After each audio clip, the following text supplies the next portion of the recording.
Encantados se encuentren una vez más por acá en esta segunda parte de la sesión que nos convoca en el día de hoy. El hurto como delito en Venezuela, clase que se está emitiendo hoy 8 de febrero de 2023, dirigida a mis alumnos de la Universidad Central de Venezuela en la asignatura Derecho Penal 2, secciones S y G. Quien les habla, el profesor Ángel Serpa Aponte.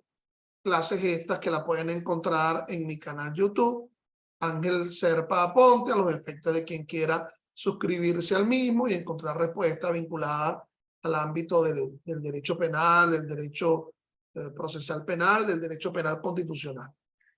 En la sesión anterior habíamos comenzado abordando las características generales del delito de hurto y las definiciones generales, la diferenciación entre los delitos contra la propiedad, tanto en su ilicitud penal ortodoxa como en su ilicitud penal colateral. Entonces, les había recomendado, además de varios libros, este libro de autor extranjero, Fidel Rojas Vargas, Delitos de hurto y de robo, y habíamos comenzado abordando la interpretación, ¿verdad?, de dicho artículo 451 del Código Penal. De igual forma, pues, los estaba invitando a que asistieran a una disertación que tendré, pues, a renglón seguido, después de esta, a las 6 de la tarde, en la cátedra Jorge Rosell, sobre conducta procesal de las partes y sustento decisorio penal. Por cierto que les voy a volver a repetir allí está en el chat, está ubicada el link para ingresar. Y en lo que atañe a las láminas de la sesión correspondiente al día de hoy, la voy a colocar también en el chat del día de hoy, ¿ok? Lo voy a colocar digamos el link para que ustedes puedan tener las láminas de lo que se está abordando en el día de hoy.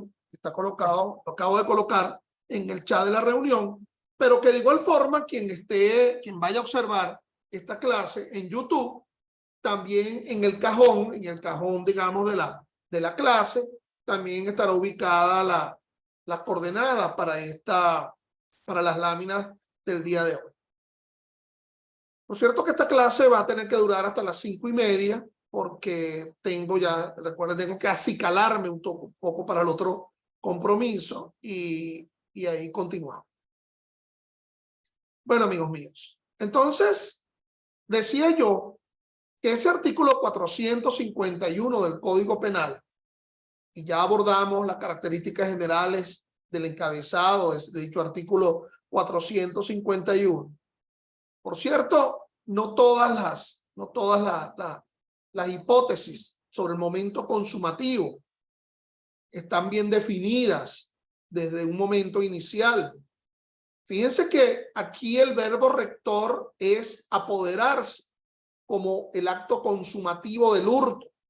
Por lo tanto, al ser un delito de resultado, aceptaría, según la doctrina, la tentativa, más no la frustración, en el sentido de que, bueno, se realizó la circunstancia independiente de la voluntad.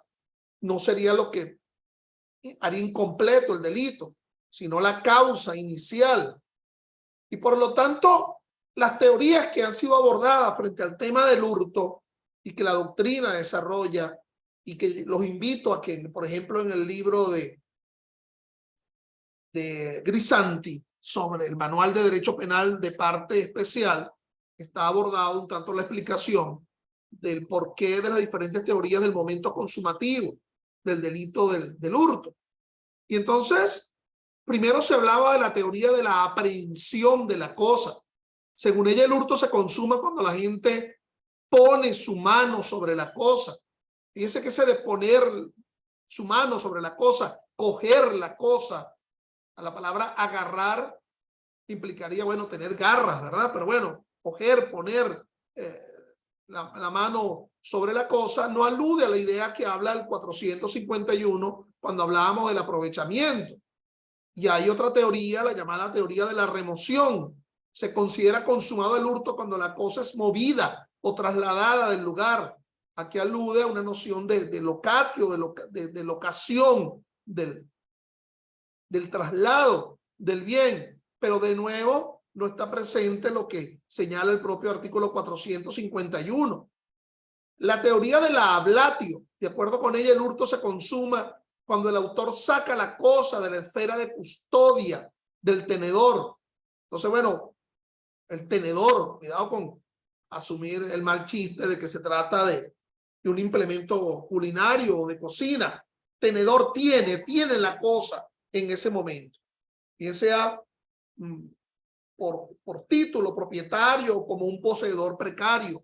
Cuídame esto allí, cuídame esta cosa mientras tanto. Entonces, pero de nada de nuevo alude a la idea del aprovechamiento. En la teoría de la locupletatio, que es la que establece que el hurto queda consumado cuando el agente ha obtenido provecho de la cosa, el aprovechamiento de la cosa, como parte de la teoría de la locupletatio, de la que alude expresamente el artículo 451, el disfrute de la cosa. El maestro Grisanti nos indica: el hurto se consuma cuando la cosa entra en la esfera de la disponibilidad de la gente, es decir, cuando éste adquiere un poder de hecho, tenencia sobre la cosa. Con lo cual, de algún lado, ha venido dándose pues las discusiones entre criterio. La propia sala de casación penal alude a la idea de que esa noción del aprovechamiento es inexacto porque ya la cosa se encuentra en poder del otro, pero es preclaro el concepto de aprovechamiento que se maneja en el artículo 451 como una finalidad ulterior. Aquella famosa expresión de von Lis: no existe ninguna causa invidente, toda causa es a los fines, a un fin determinado, al fin del aprovechamiento. Si lo que hice fue, déjame ver la cosa solamente para observarla, no existe un concepto del aprovechamiento, ¿ok? Pero imaginémonos que yo utilizo el teléfono celular para mandar el mensaje, el del otro.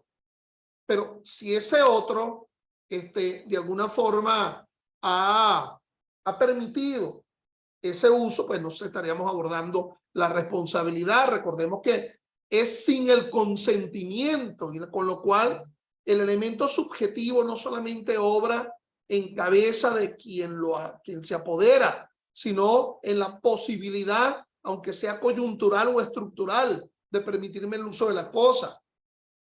Si es estructural, pues entonces habrá una donación. Me la dio, no hubo a cambio de nada, de un precio. Ahora, asumir que el hurto es solamente para mandar un mensaje y que luego la cosa vuelve al ámbito de su tenedor inicial. Bueno, se estaría hablando de un aprovechamiento definitivo, ¿ok? Un aprovechamiento que guarda una relación en el concepto de proporcionalidad en el ámbito del derecho. Entonces, es decir, esto tiene que matizarse en función de disvalor de la acción versus el llamado disvalor de un resultado. Pero vamos a ocuparnos de otro subtipo que se verifica en el propio 451. Si el valor de la cosa sustraída no pasare de una unidad tributaria, la pena será de prisión de 3 meses a 6 meses. Entonces, sería el hurto de un bien de escaso valor. O sea, el hurto de un bien de escaso valor hace disminuir la sanción. En lugar de la originaria de 1 a 5 años, de 3 meses a 6 meses, que inclusive hay un límite inferior y un límite superior, asumiendo un término medio.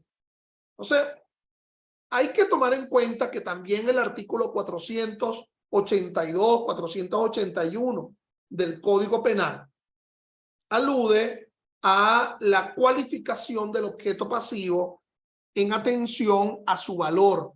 ¿Okay? Aquel habla, aquel 481 y 482 habla de que cuando el bien tiene un escaso valor, entonces se disminuirá la sanción, y si es de un mayor valor, se aumentará la sanción. Es decir, se abre ese grifo de del quantum de afectación del objeto pasivo del delito. Se está cuantificando el perjuicio en función del valor. Pero en todo caso, si el bien mueble, bueno, obviamente no escapa en su valor a la unidad tributaria, bueno, sería sancionado por aparte del artículo 451 y no con la variable del 481 y 482. Ahora bien, hay otro subtipo que maneja el propio artículo 451. El hurto se comete cuando el hecho imputado recaiga sobre cosas que hagan parte de una herencia aún no aceptada y por el copropietario, el asociado o coheredero respecto de las cosas comunes o respecto de la herencia indivisa, siempre que el culpable no tuviere la cosa en su poder. Entonces, fíjese, estamos hablando de la comunidad, una comunidad sucesoral. En el caso de la herencia, hay muchas comunidades. Hay la comunidad matrimonial, la comunidad concubinaria y la comunidad sucesoral. Entonces, aquí estamos hablando que dentro de esa comunidad sucesoral hay un causante, el que causó la transferencia o tradición de la propiedad, que sería, bueno, el causaviente, el muerto, el cuyo, el hoy perecido. Pero existe una masa de herederos que forman parte, la masa hereditaria forma parte, el cúmulo de elementos que dejó ese causante, y que de alguna forma los coherederos forman parte de esa comunidad sucesoral, hereditaria. Todos son dueños del todo, hasta que no se logre la liquidación de ese acervo. Todos son dueños del todo. Imagínate tú, dejó 2 hijos y la única herencia que dejó es un viejo carro Malibu 1972 y un apartamento en La Taona, Caracas. Y entonces dejó a 2 hijos, Pedro y Juan. Y Pedro le dijo, bueno, vale, como dejó 2 bienes, tú te quedas con el Malibu y yo me quedo con el apartamento. Pues no, no es así. Tiene que darse la liquidación de la comunidad y todos son dueños del todo, se confunde todo. Los 2 herederos serían tan dueños del volante como del jacuzzi que tiene el apartamento. Pero en el caso que se está planteando, ese último parte del artículo 451, quien hurta la cosa no la tiene desde antes. Es decir, la cosa forma parte de un acervo hereditario y con posterioridad a la muerte, sin que se dé la liquidación de la comunidad, esa persona se apropia del bien mueble. Es decir, como condición objetiva de punibilidad, descrito en ese artículo, en esa parte del artículo 451, pues se exige que el responsable del delito del hurto no tenga la cosa desde antes. Profesor, ¿y si la tiene desde antes? Bueno, estaríamos hablando de otro delito, pero el hurto no podría ser, ¿ok? Por lo menos esa condición objetiva no pasa por un apoderamiento de la cosa en la tenencia de una víctima, puesto que ya se tenía desde antes. Entonces, ese elemento, esa condición objetiva de punibilidad se verifica, y en este caso, fíjense que acá se dice se comete el delito, es decir, la misma pena de 1 a 5 años, pero en la última parte, en la parte infine del 451 nos dice la cuantía del delito se estimará hecha la deducción de la parte que corresponde al culpable. Fíjense esa manera de aproximar la sanción, porque a fin de cuentas, ese que se apodera de forma sobrevenida de la cosa mueble, sí forma parte de la masa comunal, de los comuneros, ¿verdad? Y que de alguna forma tiene que darse la distribución. Por lo tanto, si eran dos los hijos y se apropió de ese bien mueble, bueno, la sanción tendrá que ser disminuida en la mitad. Si son tres, entonces le corresponde un 33,3,3, un 33,33333 de un 100%. Entonces, en base a ese tercio, tendrá que ser disminuida la responsabilidad penal presente en el artículo 451. Y dirán ustedes, bueno, pero si lo único que dejó el señor fue un bien mueble que no supera a la unidad tributaria, bueno, entonces será la disminución de lo que corresponda en función de 3 meses a 6 meses como pena de ese delito. Ahora bien, el delito de hurto, ya hemos hablado de los momentos, del momento consumativo. El hurto es un delito de sujeto activo indiferente, porque no exige una cualidad especial, una cualificación especial. Todo aquel que tenga una potestad, una capacidad de apoderarse de esa cosa, de ese bien mueble. Sujeto pasivo es indiferente. Puede ser el propietario, el poseedor legítimo o el tenedor. Es decir, coyunturalmente estar en la tenencia de ese bien mueble. Como objeto material, y lo he reiterado hasta el cansancio, es un objeto mueble perteneciente a otro. Pero ese mueble es ajeno. Y la noción del carácter mobiliario del bien y de la ajenidad está presente ciertamente pues en el dolo de quien ha realizado el delito de hurto. Estoy muy pendiente aquí de la otra sesión que voy a realizar a las 6 de la tarde, me disculpan.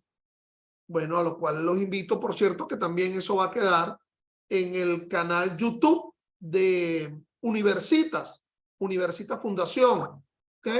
En donde estará la disertación ya de contenido procesal que haré hoy a las 6 de la tarde. El objeto jurídico, el bien jurídico protegido es la propiedad. Entendido en sentido penal, comprende la propiedad civil o dominio, la posesión y la tenencia. Y en lo que atañe al medio de comisión, bueno, puede realizarse de forma directa o indirecta. Es decir, delito de propia mano, la mano que hace, que se apodera de la cosa. Pero también podría asumirse una autoría mediata y una autoría material. Alguien que determine o que instigue, que encargue a otro a los efectos de apoderarse de ese bien mueble, con lo cual admitiría la posibilidad del autor mediato y el autor material. Por cierto que a veces se toma un inimputable, un menor, un alienado mental o una persona que es inducida a error. Por favor, tráeme el celular que está allí, que es el mío. Y no, y definitivamente no es mío. Está utilizando a quien no tiene noción de la ajenidad, ¿verdad? A los efectos lo está induciendo un error. Y por lo tanto el error es posible como una posibilidad de exclusión de la culpabilidad, siendo que se mantiene la responsabilidad del autor mediato.